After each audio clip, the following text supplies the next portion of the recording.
What is going on, everybody?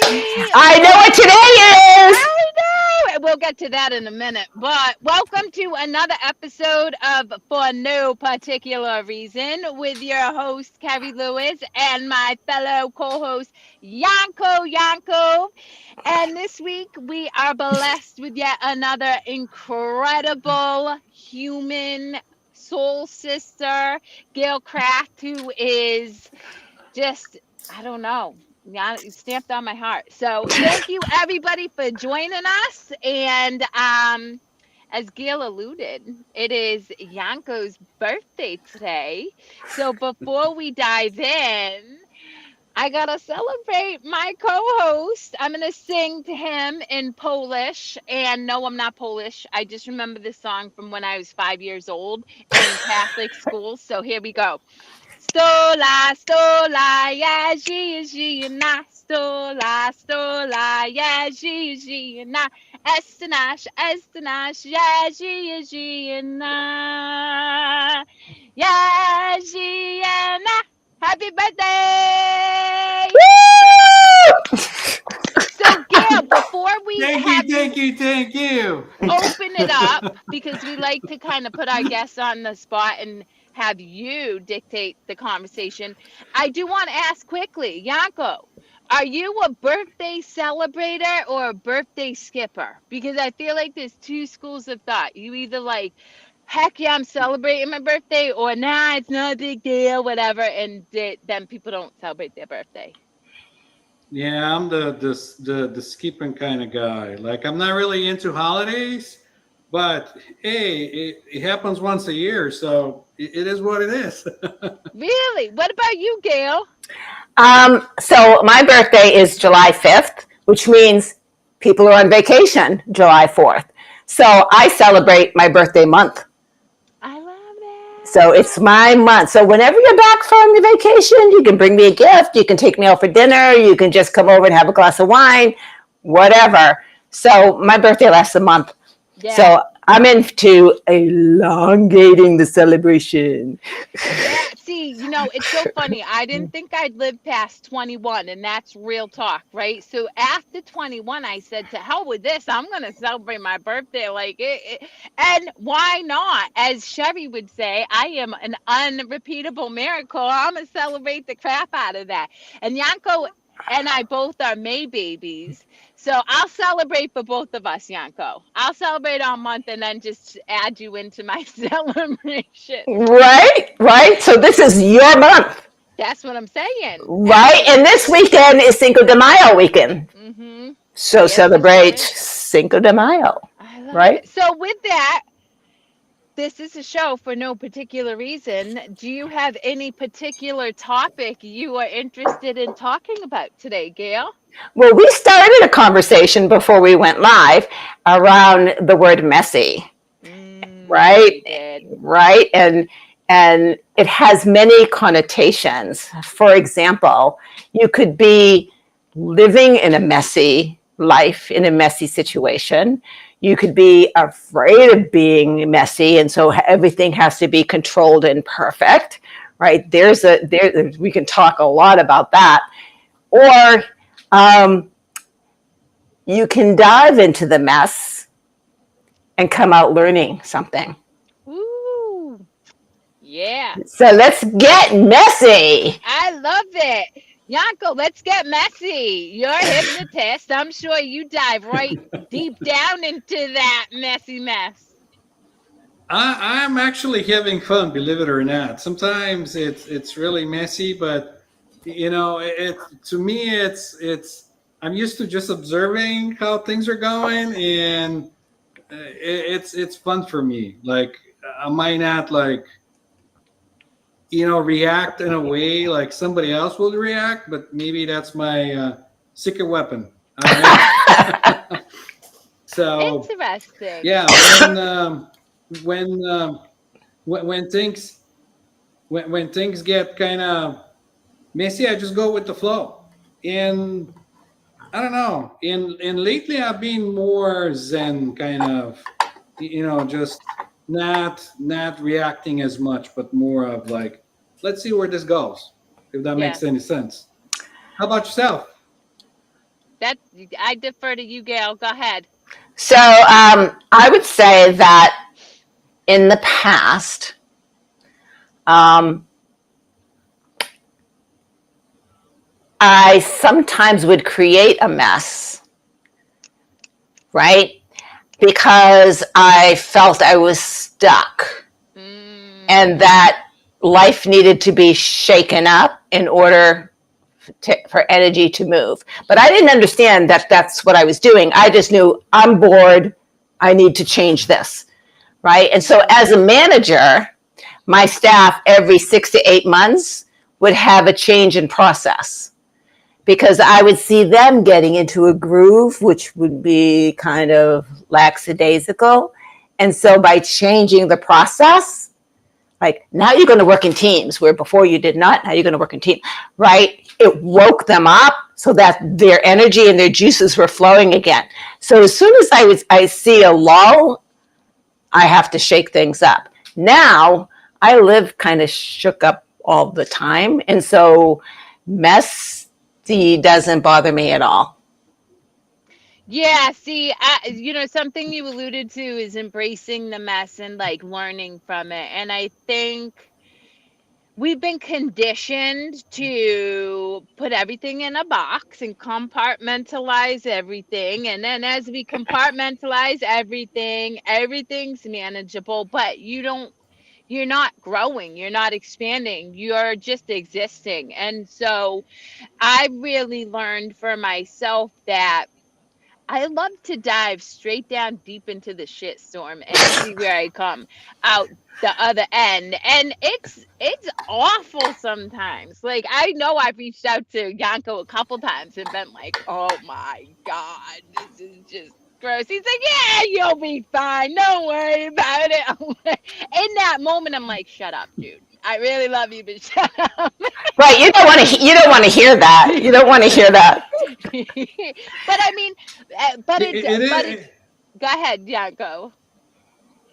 I was gonna say it's hard to detach when you're in the character, you know. Like sometimes lose myself in the character and the role that I'm playing because I'm like so into it and I'm like, oh, it's really happening, and then I go like, wait a minute, like this isn't like it's happening, but like I don't have to dramatize it the way like I'm going to, you know what I mean? So I gotta like pop the brake and say, okay, or like, you know, and get out of that. You But I know, do that's why think I'm that like, when that's such a practice. And all three of us have definitely gone through enough mess to have the awareness that we don't have to react to the external experiences we're having. But I also think you have to get messy to get to that state of mind. Would you not agree? I agree, yeah, but I want to yeah, say there's the word you use, dramatize.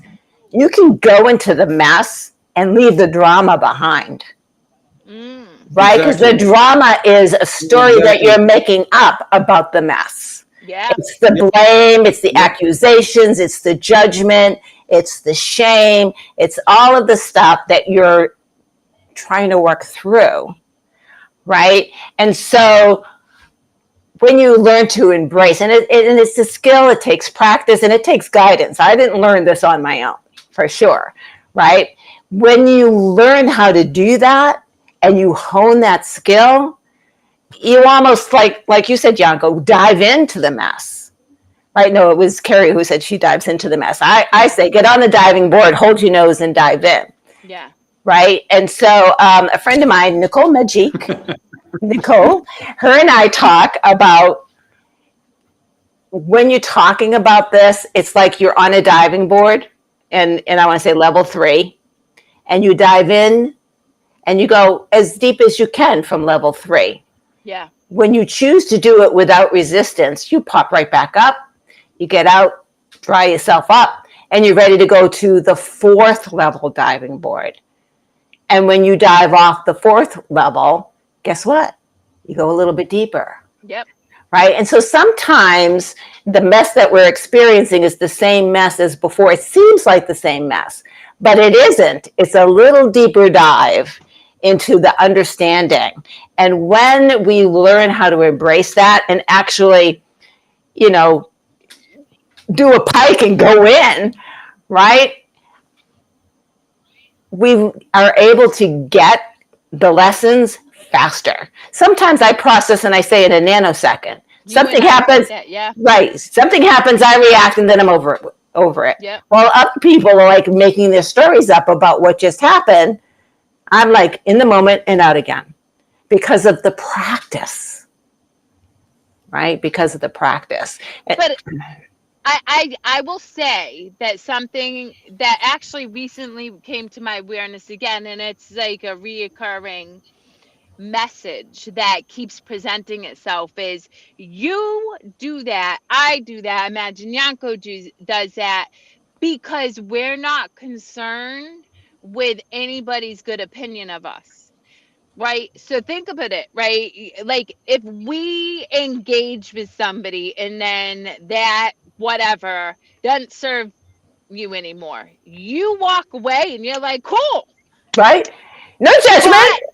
But that person might still be in the story of all this stuff. And so you really do have to be able to say, and I just did a video for my community on this yesterday.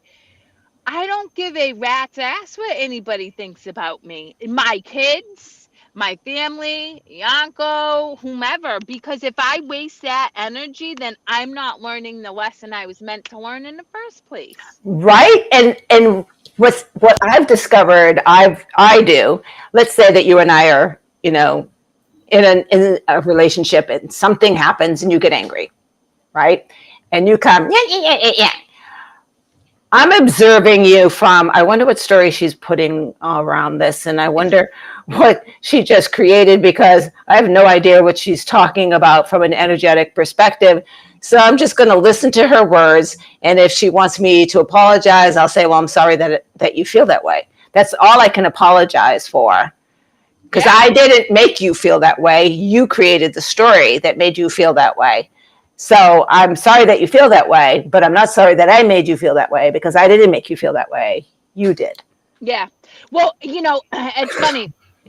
You and I are very similar, except for instead of saying, I wonder what story they're making up and stuff, I just know they're coming from fear. Like I have a very clear understanding that if you're not in love, then you're in fear. And so I love my own words. No, but like really, and so I'm just like, ooh, there's a lot of fear here. And in that capacity, I'm able to be more loving and more compassionate because it's not, I understand it's just a projection. It's not personal. And this person is calling for love, and that I have the capability and the ability to extend to them. Right, right. Because on my part, there's no judgment. Yeah. Because I don't even understand sometimes. Yeah. Like especially if it's a situation where you've brooded about it, right? So something that happened a week ago, 3 weeks ago, a month ago. It's like I don't even know what story you're talking about, but okay. Yes. Like I don't remember what happened 5 hours ago because I'm in the now. Yeah. Right? So you're asking me to go back and I can't because that story's over. Right? Yeah. So I just in the present observing what's going on in the present. Yeah. Right? Does that make sense? Oh, I totally agree. I'm curious, Yanko, from that lens, which I mean, I hate to speculate. So do you share the same, I don't know. Perspectives? Yeah, as Gail and I? Oh, he's thinking. I think he's delayed. No, I mean, No, he is I thinking. I have a different perspective on it because I work with it differently. It's usually the story. It's a conclusion that somebody made based on whatever the real problem is. So they concluded a story and they think that's really what's going on, but that's not really what's going on. That's the way they're coping with whatever else Right. is going Coping. on. So usually, whatever it is, it's not what it is. And I usually see it with myself. Like I usually make a conclusion because that's your critical thinking. Your critical factor comes in, and you're thinking critically, and you make a conclusion based on previous stories or whatever else you have going on, and that's usually what it is. But that's not really what's going on, because usually what's going on is not even like conscious. You're not aware of like what's going on. It's like deeper, and that's why, like Gail was saying, you gotta dive deeper every time to kind of get more to the surface and more to the surface and more to the surface, and then you get to a moment where you go like, oh, I thought it was this, but actually it's not that. Maybe it's this other thing. And then you keep diving deeper and more stuff comes up, and you're like, oh, I was Oh, totally wrong like a week it was ago. me And all the now I time. get It to was some, me all the yeah, yeah, time. yeah. So I think that's how I see it. That's my perspective on that. But how do you, so I interestingly enough, I think that we all do kind of agree. It's different language, but I do think how do you enter into that relationship? So like the analogy or the example that Gail gave, and that, just say, you're engaged in a relationship and somebody comes at you and now what, how do you respond? So let me interject here. So Yeah. Yanko, let me interject. Go Um, ahead, go ahead. I respond by listening and Mm, not creating conflict, that's right? so good. Because Yes. it's fire feeding fire. However, I also don't want to discount that this is a person's experience. It may be a story from our perspective, but they're experiencing something that is real to them, which I don't understand because I'm not in their head, right? Right. And so there's a fine line of honoring the experience, but then let's get to maybe what really happened. So it depends. If I'm in a relationship, I'm not going to coach you because that'll ruin a relationship in immediately. I'm not going to coach you, right? I may ask some questions, but I'm going to be very, very careful, walking on glass with this, right? But if I am with a client, I will then start asking, have you asked yourself? I won't ask questions because I don't want to create conflict because that closes the door to expansion, Mm-hmm. right? I want the door to be open for you to get curious about. Well, all right, so this is how Carrie felt, but when Yanko was there, what do you think he saw? What do you think his experience was? Well, what about Gail? What was hers? So it's changing perspectives by asking those questions, right? And then Right. how important, and so you've got to ask thousands of questions in order for a person to learn that it's okay to be messy, to feel the feels, right? And to relax into it so that you bounce back up to the top. Because when you resist, it's like when you're drowning, you're resisting, you're going under. Whereas you stop resisting, you float to the top Yep. and get on your back and breathe, Yep. right? Right. So Yanko, go ahead. No, you covered it pretty good. That's exactly how it is. Because as soon as you um, start, like you said, feeding the fire with fire, they'll shut off and they'll take it as a personal attack. Right. They're not going to be coming from a place where they're open to share or look at different perspectives. Or like sometimes I catch myself even doing that. I had a conversation with my mom the other day, and I was like, I didn't see that perspective. So I had to say thank you for your perspective, and it's very valid. I validate it, and I'll think about it. So you know what I mean. So it's different. It's, but I'm 100% with Gail on that. Um, I don't know if this will bring a lot of benefit to our viewers, but hopefully they'll be able to be more open to other perspectives and be able to see things outside the box, and maybe just be able to expand a little more and say, let's see what's going on. Maybe there is something. One of the opportunities I've had with the group that I'm involved with now is when we get together, there is no coaching, there is no guidance, there is no questions. And what we do is I'm going to share my experience this week. What did I experience this week? And what did I learn from that experience this week? Or what questions do I still have? Now, Carrie, Yanko, you're in the meeting with me. You're not going to answer my questions. You're going to say, Carrie, oh my God, thank you for bringing that up. That reminds me, I'm also feeling that this week. This is amazing. We're on the same page. And Yanko, you might say something like, this is very interesting that you brought this up. This is something for me to think about. Thank you, Gail, for sharing. That's all. You're going to share your experience with my sharing of my experience.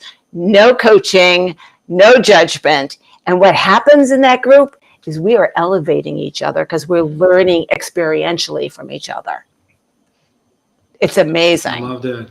Yes, it's really. It's pretty cool. It's very cool. I'm really happy that you have that kind of group. Like, yeah. I wish I have somebody around me where we can just, do a similar thing and just kind of. I'll share the information with you later. Okay. Okay. So, something that's coming up for me is both of the lenses in which you guys show up is love and compassion, right? You're choosing love. And I mean, obviously, anybody who knows me at all knows that my standard default is love. And you're right, force is always going to present an opposite and equal force, which means that you're going to create resistance if you show up.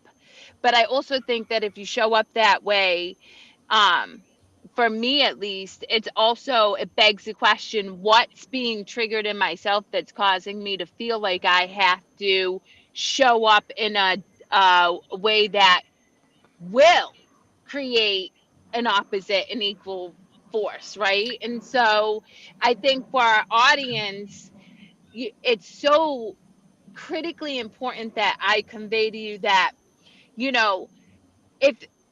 if you're engaged in a relationship or in an experience where somebody is expressing their feelings and you don't know what to say, but you remember to show up as love, sometimes just walking away is the best thing you can do if you don't have the tools and the skills to be able to, much like Gail, get curious, ask questions, or try to get clarity if it's within a relationship, or again with Yanko, and just because that's a practice and it takes time.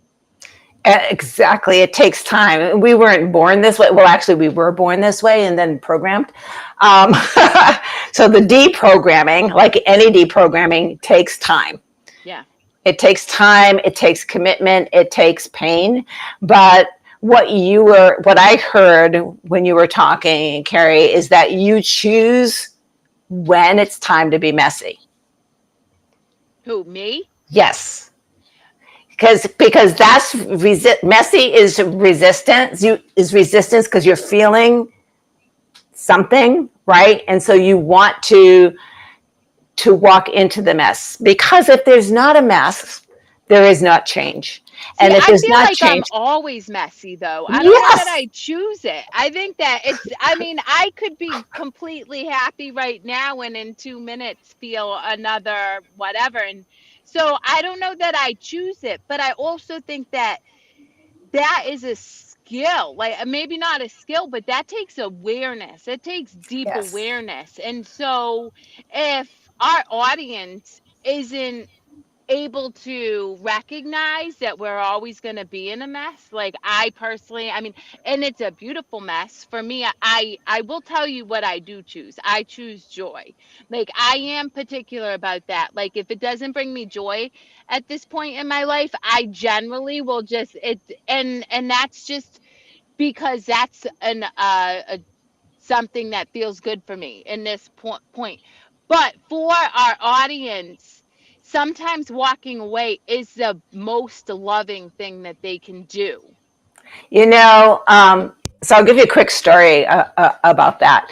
Um, I was in a relationship, and I'm not going to mention even what that relationship is. And and I walked away, and I was in that relationship for like over 30 years. But it was degrading and degrading and degrading, and I was trying to keep it together, which is something that we tend to do. And at the breaking point, I literally was sitting down at the table, and my butt didn't even hit the chair. And something was said, and like, that was it. And I got up, and I'm like, until this changes, I can't be here anymore. And I'll tell you, someone I know a few months ago offered to broker a lunch for the two of us to, reconnect. And my response was, to what purpose? Are they going to expect the relationship to be what it was? It will never be that. And I think that's what they are looking for. And so they would get hurt. So why, what is the point? And so we didn't do it. Yeah. Right. And that, I'm concerned that their expectation is going to be to get back what they're missing. And it's over. It's done. Its time has come. Just like a season, its time has come. So there's no judgment. It's just I had grown, they had not, and it was time for me to leave. It's that simple. You Yeah, know, I think it's. Go ahead. Sorry, I cut you off. no. Go ahead, Yanko. I was gonna say you'll never understand what expectation is or what's going on because you're not them, and they're perceiving reality differently than you're perceiving reality. So if you're not in the now and you're working based on your memories, you're always either going to be in the past or you're going to be in the future because you're going to either try to predict the future or create the future the way you want it based on your past. And so when you're in the now, you're never going to understand because they're going to come and talk to you and have something based on whatever their experiences are, and you're not going to be on the same page because you're like, here's what's going on now, whatever it was, it was, and you can bring it back. Right. And this is why sometimes when you realize this kind of thing, when you're in the moment and you realize that this is it. This is the moment. You cherish it a lot more because you're in the moment, and then it'll be gone like that. You Right. can't go Like back we're in the to it moment again. right now. Yes, exactly. Yes, exactly. Yeah. You know, it can seem cold to people, but I will walk away like that. I really will. And it's not, I am incredibly introspective and I'm very, very aware. I am. But again, I just I'm good. To your point, I'm not here for conflict. I'm really not. Like I'm just not. So if it's not, if it causes like That, ick, ick. That's Right. it's the X best way to factor. describe it. Like, and that's the thing is it's an intuitive knowing. I Like love it is that. not a thought out thing. To your point, what you said I love, Gail, is you were not even in the chair and there was something in you that said nope, and it didn't even have to make logical sense. And that's what I try to tell my clients all the time, right? My goal is to let you empower you to trust the ick. If it feels icky, you get to walk away, right? So I had a client earlier share with me, she's part of this group, and one of the women was saying the new requirement was, and my client was like, the even the word requirement, like I'm required to, had a connotation that didn't Right. serve me. And so I was like, no, I mean, she had a conversation with this woman and they were able to come up with, a happy medium. But that was what I was really proud of her for, is that as soon as it felt ick, she said, not for me. And that's kind of where I'm at in my life. And I don't even have to have an explanation. I really don't. If I engage with somebody and it feels ick, I'm not going to try to problem solve it. I'm not going to try to make up a Yep. story. I'm not going to figure out why. I'm just going to gently and Love her. kindly exit and be like, thank you. That I don't have to explain myself is probably, I would say, the past 3 years that I've really owned that. Yeah. Whenever someone says why, there was something that I had done. It's a product that I'm buying, and I'm buying only this case. I'm not buying the big case. Sorry, this is what I came for, not the other stuff. And the person I was dealing with said, "Can you tell me why?" And I said, "Because I don't want to." I love that. Right? It's none of your business why. I came for this product, and that's what I came for. But interestingly enough, and this is my own thing. I find that when I feel like I have to figure out why, I create more of a mess. Like, Right. because now I'm making up a story. Right. And that's the problem. It's like, what if your spirit, your intuition is just like, not for you?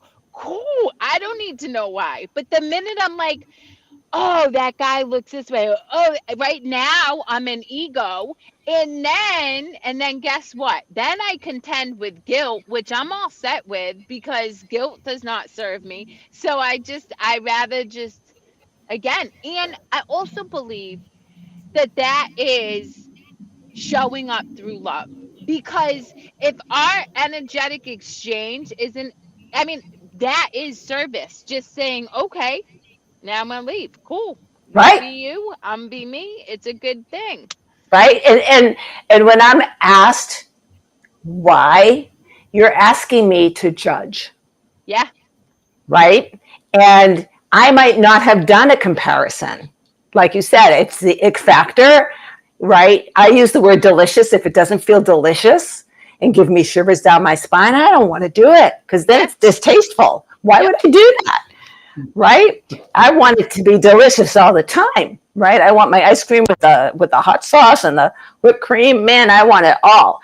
Right? So asking me to, And I just want to, before you finish that, to the audience, not only does Gail want it all, she gets to have it all. So when you get to this space, you understand you are intrinsically worthy of experiencing life the way you want and not the way you think it needs to be because somebody else said that's the way it needs to be. So I want to point that out because it's true. You get to have this kind of ice cream you want, the toppings you want, the cherry, all the time. and when you step into that space, first of all, you have to go through messiness to get to that space. Yes, you do. Right? And sometimes, even though you're going for the ice cream, you might end up hitting a glass wall, right? And have to figure out, okay, what route do I have to take to get to that ice cream, because I'm getting to it, Yeah. right? And then you take the dive and you get there. It's just such a beautiful way to live. I think the three of us, we've got life figured out. I think I don't know about that because Yeah, I'm on the same point as Carrie. Oh no, I feel no, we got to figure out, because we figured out how to react to our experience and how to be curious to our experience, right? That I'm on board with. Yes. Right. That is true. That's what life is. We're here to be curious and to experience and expand. You have a human experience.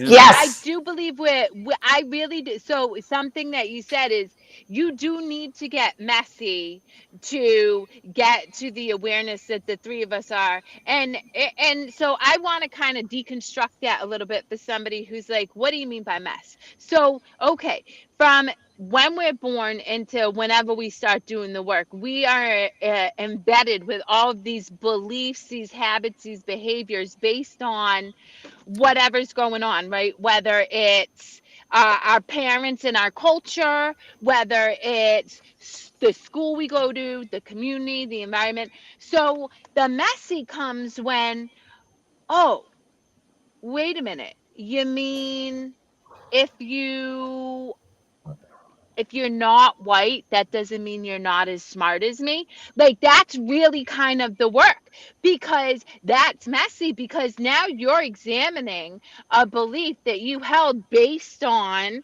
the experiences that you were in, and you're looking at it and questioning whether that belief even is a real belief. And I think that's important for people to understand, because granted, messy is more than that. It's feeling your feelings, it's doing, examining your own responsibility and the experience that you're having. But it's also, I mean, messy can just simply be, what do you mean that I don't have to wear skirts all the way down to my shins to be God-fearing, right? That's just as messy to me. Absolutely. And I want to give another example that came to Yeah. mind as you were talking. So I was talking with my sister, and my sisters are way older than me. I'm like, oops, mistake. Yeah, we can get into that some other time. I was too, so there Yeah, you go. there you go. We're sisters in many ways. And so I'm sitting at the table with her. We're talking about me presenting. And I said, yes, I show up in a t-shirt, jeans, and flip-flops. And my sister had a heart attack. She's like, oh, you can't go on stage like that. And I said, well, that's who I am. And if I'm working with clients, that's how I'm going to show up. So that's how I'm going to be on stage. Mm-hmm. And I said, and if someone expects me to be in a suit with heels and nylons, that's not my client. So why would I show up like that? I'm going to show up and mirror who I want in my life. And that's who I am. Right now, I got a t-shirt, flip-flops, and jeans on. Yeah. Well, it's so funny. Sherry, Yanko, and I had this conversation last week. I mean, I'm in the car because that's what works for my lifestyle. A lot of people could be like, she has a show, and maybe I wear eyeliner, maybe I don't. Most of the time, I have skull stuff. But to your point, if I'm not showing up, it's so funny. Somebody asked me the other day, what does it mean to be authentic, like to fully embrace yourself? And I happened to be at a funeral when I was asked this, and it was interesting because the woman who asked me, I love her. She had yelled at my cousin and I for swearing in front of the grave. And so my response was, not for nothing, babe, but they don't give a fuck. Right? Like, that was my response. So later on, she asked me this question, and I said, the thing is you're gonna get the same Carrie whether I'm at a funeral, which I showed up in a skull t-shirt and leggings. I do that in everywhere. I'm gonna go to a funeral that way, with my clients, with my kids, at my school functions with my kids. I was at a National Honor Society function, totally dressed the same, and I'm going to behave the exact same way across the board, unapologetically. And yeah, there are people who don't like that, but that's fine. There are people who do, and that's fine. At the end of the day, I'm joyful, and so I'm fully expressed because I'm not catering to the expectations of anybody but my soul. Exactly. And that's the programming that we are trying to break out of. Yeah. Right? Is these expectations. When you're honoring yourself, first of all, you have to know who you are. Right? That's where the messy gets. That's where the messy gets. Because you right. you have to get curious. Yeah. Well, you have to break down those walls that were put up throughout your life, right? Yep. And get to the other side where the clarity is and the beauty is and the joy and the love is. Yeah. Right? when you get there, I have to tell you, I mean, I went through a lifetime of feeling abandonment. And when I was told, Gail, you're dealing with abandonment issues, I said, I don't know what you're talking about. Okay, right? Right? So, number one, mother tried to abort me in vitro. Number two, mother dies when I'm 3 years old. Number three, my father talks about how I'm a burden. Number four, right, I'm kicked out of the house, right? You go on and on and on. I mean, again and again and again. What abandonment issues? I buried it so deep and put a wall up so thick, it took a long time to pull those bricks down. Yeah. Yep. Right? And that's the messy, because now you're experiencing each thing. And then interestingly enough, right? Well, I Go ahead. Go ahead. Thank Share, Yanko. Yanko.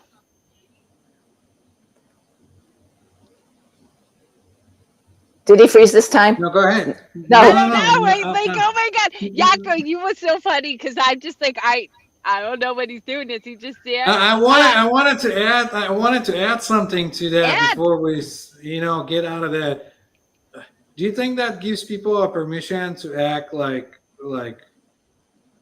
not what society expect them to? Like maybe, walking naked in the street and doing other like unordinary things. Um, and I've been marinating on that a lot because like I am programming my son how to be a human and how to integrate with society. And it's hard when there's expectations from society to embark those expectations onto him and say, this is how you're supposed to be. Because again, I'm doing the programming. And then if I'm not doing the programming, then it's like a catch 22.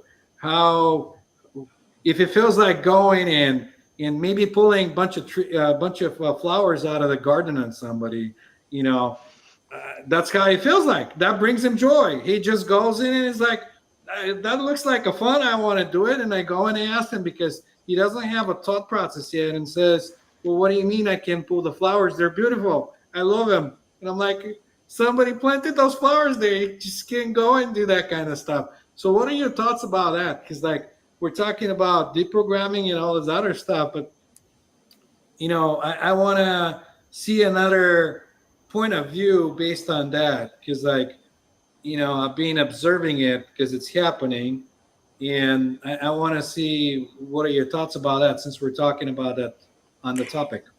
Yeah, if I were raising children today with the knowledge I have now versus, when I was still asleep, um, I would probably say something like, some people feel they own nature. And so you've got to honor how they feel. But there's places in the woods and places in the fields where you can go and do this as freely as you like. Let me take you there. I love that answer. And Right? I love that answer so much. And interestingly enough, Yanko, I mean, I am raising, teenagers who um are writing their own programs at this point, but were definitely programmed by me when they were younger.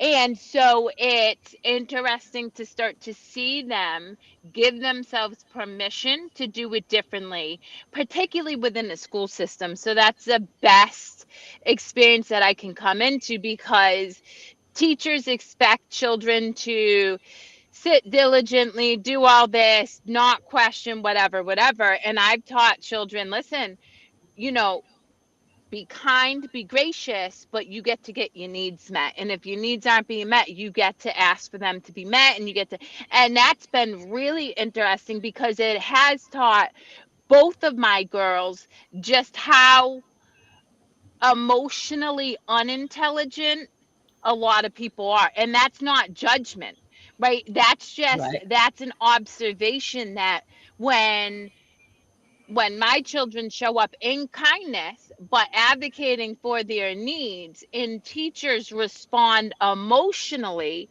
defensively, feeling like they're being challenged, it shows my children that it teaches them, okay, what is it that feels good?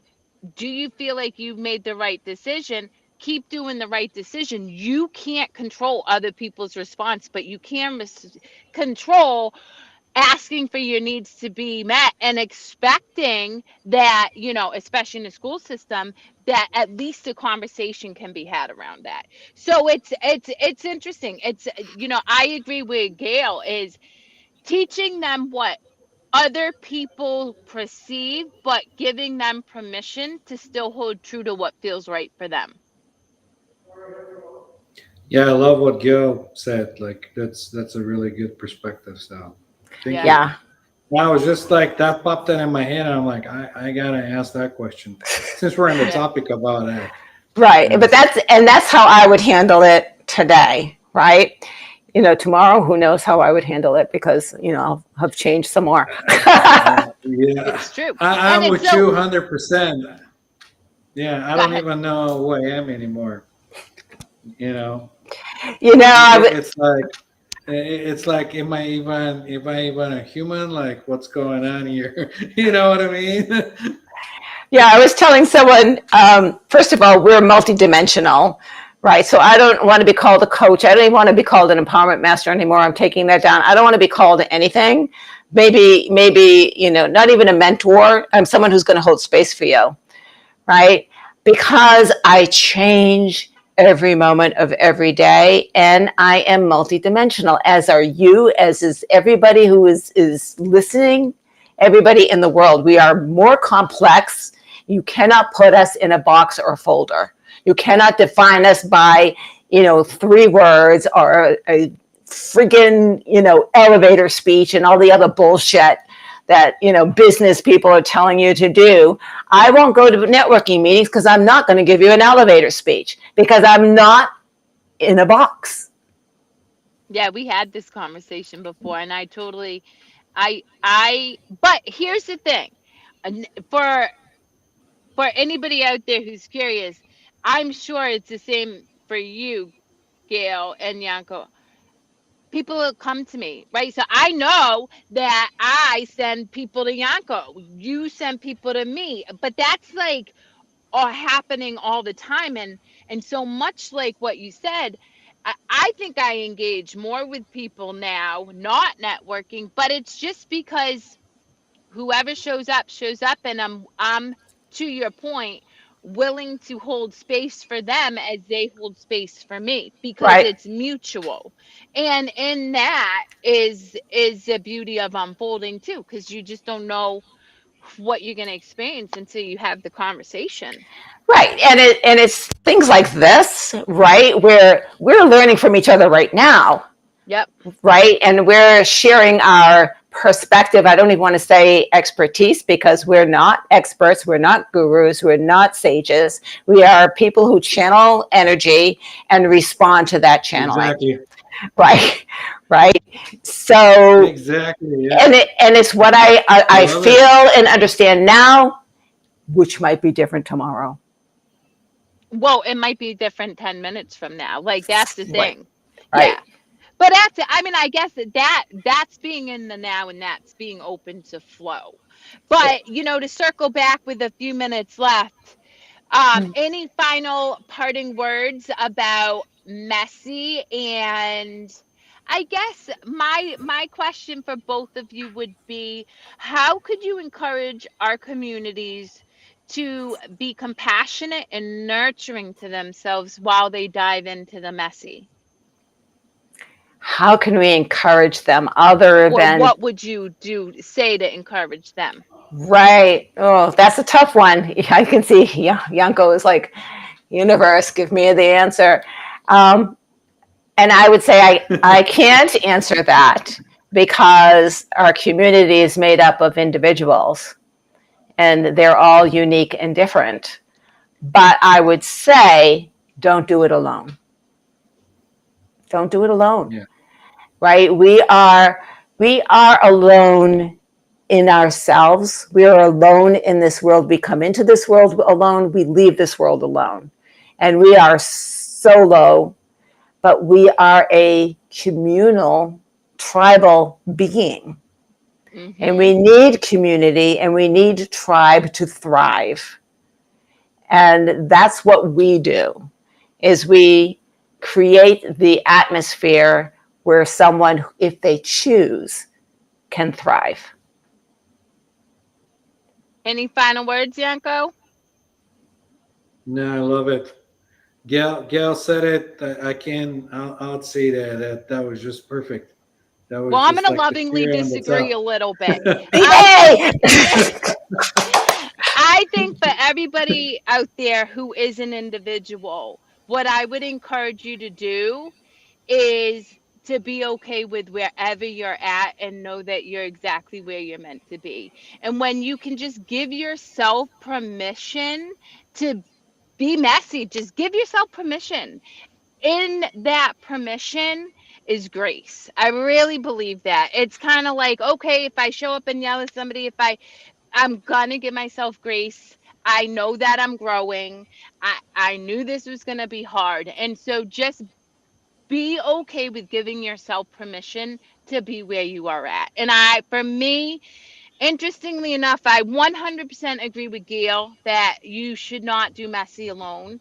But unlike Gail, I did messy alone. And I've done messy alone since I was 14. And it's an arduous journey and it's incredibly hard. And so, I mean, I didn't do it alone in terms of I had text, but my application was alone. And so seek solace in the comfort and love of another person who's walked the journey, because that truly can make all the difference in staying the course or stepping back into, just going along to get along because it feels easier. That would be Right. what I would say. And I would say that the process of getting messy is also solo, Mm-hmm. right? Like we can't do it for you, but we can be a witness. And bearing witness is huge, huge, right? Bearing witness is what holding space is all about. And I love permissions. That is the most powerful word and action. When you give yourself permission, you give yourself grace and love. Yeah. Yeah. All right, guys. With that, this was another edition of For No Particular Reason with the beautiful Gail Kraft, who is welcome to join us anytime she wants with her fabulous white hair. Another huge shout out to Yanko. I know you don't celebrate birthdays, but I do, so I wish you a joy filled year filled with love, abundance, laughter, and you know it, mess. I'm Carrie Lewis, Yanko, Gail Kraft. Our information will be in, I imagine, the information Yanko puts out because I don't touch that stuff. And if you guys have any questions, concerns, comments, disagree with us, or want to be on our show to share your thoughts, please reach out. Yanko and I would love to have a good conversation with you guys. With that, Yep. until next We're time. bye Bye. bye.